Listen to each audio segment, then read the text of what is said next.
بسم الله الرحمن الرحیم. ستړي مه نن درته د پیسې د پالیسیانو پر هدف او یا هم که ډېر ساده ووایمه که چیرې په یو ارګان کې د پیسې اړوند لارښودونه موجود وي او په دې برخه کې ډېره زیاته هڅه وسي چې د هر ډول ناوړه ګټې اخیستنې مخنیوی ونیسي. دا څه ګټه لري؟ د دې ګټې خورا ډېرې زیاتې دي. یو څو مهمې ما رااخیستې زه یې غواړم ستاسو سره شریک کړم. اول دا دی چې د پیسې د پالیسیانو شتون او تطبیق یو ډول د مراجعه کوونکو خوندیتوب تضمینوي. دا په دې معنی چې کله د پیسې پالیسي شتون ولري نو کارمندان په هغه باندې خبر وي، ټرینینګونه یې اخیستي وي، د ټولنې خلک د دې مسایلو په اړه باندې عامه پوهاوی ولري، د شکایاتو او د غږ پورته کوونکو سیستمو سره بلد وي. دا د دې مراجعه کوونکو د خوندیتوب باعث ګرځي. نو هغه زیانمن ولنریبل خلک چې مراجعه کوي مختلفو مراکزو ته تر څو خدمات ترلاسه کړي، هغه به د هر ډول ناسم چلند څخه خوندي وي. فرض مثال که چیرې په کافي اندازه باندې عامه پوهاوی شتون ولري، که یو کارکوونکی هڅه وکړي چې له یو مراجعه کوونکي څخه ناوړه استفاده وکړي، کله چې کارکوونکي ټول خبر وي، ټرینینګونه یې اخیستي وي او ټولنه په دې اړه باندې په کافي اندازه باندې معلومات ولري، نو چې کله هڅه کېږي چې د مراجعه کوونکي څخه ناوړه استفاده وشي، مراجعه کوونکی د هغه عامه پوهاوی چې دی لري، هغه معلومات چې د سره شته، د هغه پر اساس باندې دی کېدلی شي چې په هماغه منطقیت کې د پیسې فوکل پوینټ یا هم د نورو شته میکانیزمونو څخه په استفاده باندې شکایت وکړي. او نور کارکوونکي که چیرې دغه جریان وویني، دوی مکلف دي چې دا به ریپورټ وي. نو د پیسې د پالیسیانو شتون، تطبیق یې، ټرینینګ یې، په اړه باندې عامه پوهاوی، د عیسي مټریالو جوړول، نشرول ګټه کوي، کومک کوي چې او دا تضمینوي چې مراجعه کوونکي به ټوله خوندي او محفوظ وي.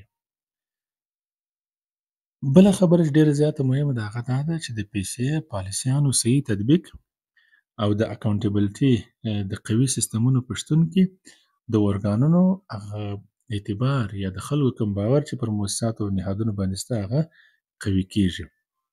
یعنې مطلب دا چې د خلکو سره به دا تشویش نه وي چې خدای ناخواسته دلته زموږ څخه ناوړه استفاده کېږي یا زموږ سره ناسم چلند کېږي یا موږ ځورول کېږو. د دې ټولو مخه به نیول سوې او خلک به د ارګان په اړه باندې په اصطلاح باندې یو ښه فکر لري. نه یوازې دا، بله مهم موضوع چې ده هغه دا ده چې نن سبا دا شی د ډونرانو دپاره خورا زیات مهم دی. نو چې کله یو ارګان په دې برخه کې روښانه او واضح لارښودونه ولري، تطبیق ته یې ژمن وي او په دې برخه کې بې ساري هڅې ګاللې وي، نو دا د ټولو نړیوالو توجه ځان ته راجلبوي. هغوی وایي چې دا یو بهترین ارګان دی چې په دې برخه کې ډېرې زیاتې هڅې کړې دي. وګورئ داسې یو سیستم لري چې دوی هغه تعقیبوي او پر مخ باندې وړي. نو په دې برخه کې کله چې دا هر څه سم وي، نو ډونران او نړیوال فنډ ورکوونکي به د دغه ډول مؤسسات سره د شراکت دپاره، د کار کولو دپاره، د پروژې د ورکولو دپاره زړه ښه کړي. دریم، دا کار او د دې پالیسیانو شتون چې دی کارکوونکي هم له قانوني خطرونو څخه ژغوري. یعنې مطلب که دوی په دې باندې پوه شي چې دا کار صحیح دی، دا کار غلط دی، دا کار قانوني دی، دا کار غیر قانوني دی، نو په آینده کې به دوی د هر ډول جنجال څخه خلاص وي.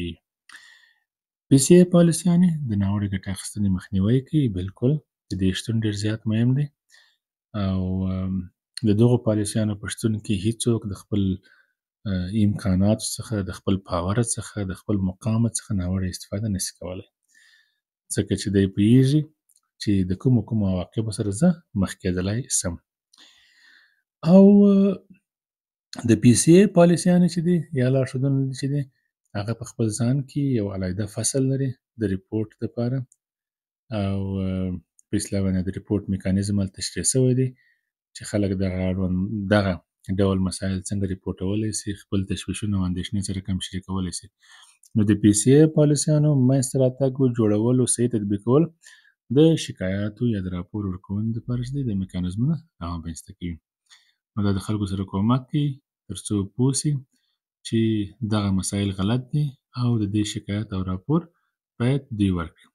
او علاوه پر دې باندې د پی سی ای پالیسیانې هڅه کوي چې دا د شکایاتو یا د راپور ورکولو میکانیزمونه چې دي دا شفاف وي، خوندي وي او محرم وي.